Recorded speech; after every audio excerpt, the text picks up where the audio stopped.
questions de la nuit.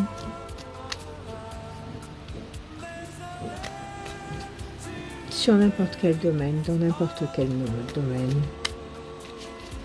On va laisser parler les cartes. Ok? Juste pour avoir un message, un conseil. Les plaisirs et le bateau. Le plaisir, les plaisirs affectifs. Vénus ici.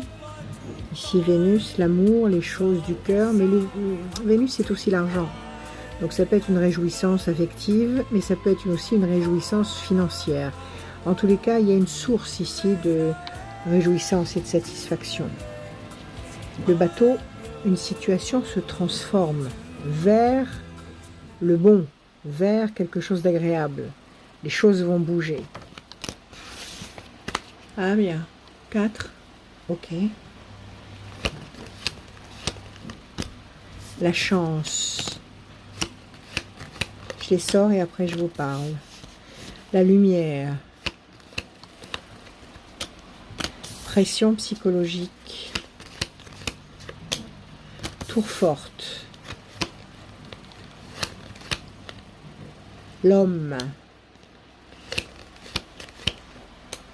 La force. C'est pas mal. La seule mauvaise carte, c'est celle-là. Il y a des tensions. Il y a de la pression. Ça peut être des ennemis. Ça peut être des ennemis cachés qui travaillent contre vous. Qui ne vous souhaitent pas de réussir. Vous savez, ça existe ça. Des gens qui vous côtoient et qui ne vous souhaitent pas de vous épanouir, de réussir, d'atteindre vos rêves, de réaliser vos objectifs. Pression psychologique, c'est la seule mauvaise carte. En face, nous avons la chance qui va éclairer votre vie, qui va consolider une situation par rapport à un homme. On va détailler après. Et ça vous apporte la force. Ça veut dire quoi tout ça? Ça veut dire que la chance est de votre côté, les astres sont de votre côté, l'univers est de votre côté, vos propres énergies sont de votre côté. Vous votez pour vous, vous avez des intentions qui soutiennent ce que vous ressentez, ce que vous avez envie de vivre. La chance est là, il faut en profiter. C'est une vague, il faut surfer sur la vague. Et ça va vous permettre d'éclairer complètement votre vie. Éclairer sur le plan professionnel éventuellement, Mercure, mais ça peut être éclairé tout court, dans vos idées, dans votre comportement, vous donner des inspirations, vous donner l'envie de dire, de verbaliser si vous êtes amoureux. Il n'y a pas de mal à dire ce qu'on ressent. Il n'y a pas de mal à parler de ses propres émotions. Il y a du mal à demander à l'autre de se positionner, de s'exposer, de se positionner avec certitude. Mais vous, ce qui vous concerne à vous, où est le problème? J'en perds ma voix. Où est le problème? Le problème n'existe pas. Vous parlez de ce que vous ressentez et vous pouvez, avec toute votre authenticité et toute votre sincérité, dire ce qu'il en est. Il n'y a pas de honte à ça. Exprimez-vous en amour, il n'y a rien de mieux que la verbalisation. Quand il y a beaucoup d'amour, plus la verbalisation sera claire et précise et plus les émotions seront transmises et donc reçues de la même manière en face. Et ça vous permet de vous consolider, de vous enraciner. Et si c'est sur le plan professionnel, le fait de dire ce que vous sentez, ce que vous avez envie de faire, comment vous voyez une situation, comment vous la voyez évoluer, ça va vous permettre de vous positionner durablement. Donc tout ça, c'est un encouragement à être soi. Il y a un personnage masculin ici. Si ce n'est pas vous, c'est un personnage qui est en face de vous et qui est très, très important pour vous.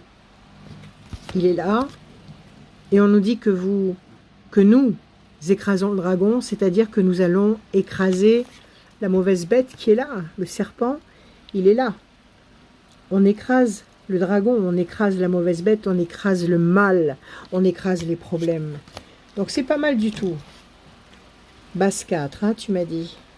1, 2, 3 et un 4. On va couvrir 2 fois la mauvaise carte. La paix, 1, 2, 3 et un 4. Et la bataille, il y a une bataille. Il y a une bataille à mener parce qu'il y a des forces contraires et qu'il faut se battre contre ces forces contraires. Alors ça peut être des énergies adverses qui sont sciemment envoyées par des cerveaux humains ou inhumains, peu importe, des entités.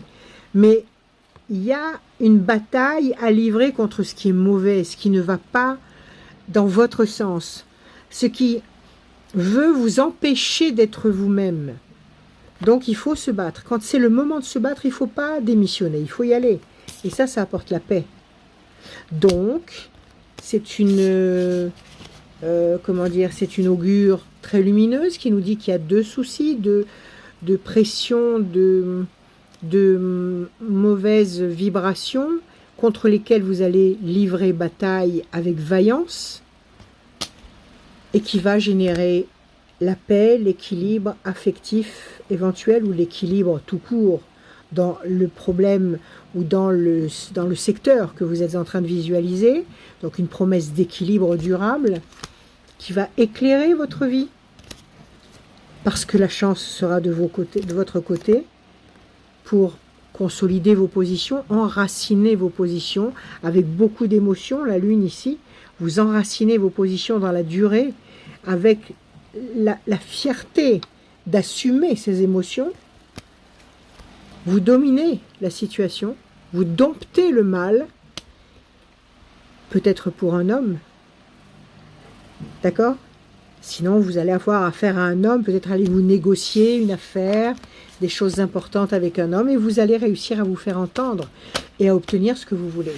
Donc, la leçon de ce tirage, c'est exprimez-vous, verbalisez, il n'y a rien de plus toxique que la rétention d'émotions, que le refus de dire ce qu'on ressent, si c'est sur le plan affectif, le refus d'exprimer ce qu'on a envie de réaliser sur le plan professionnel, le refus de soi.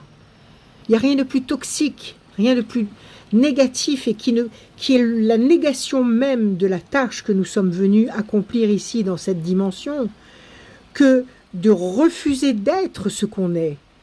Nous sommes là pour être ce qu'on est, pas avec l'intelligence, pas avec la raison, pas avec la logique, avec le cœur, avec un cœur de chair. Soyez vous-même, n'ayez pas honte. N'ayez pas honte de dire ce que vous sentez.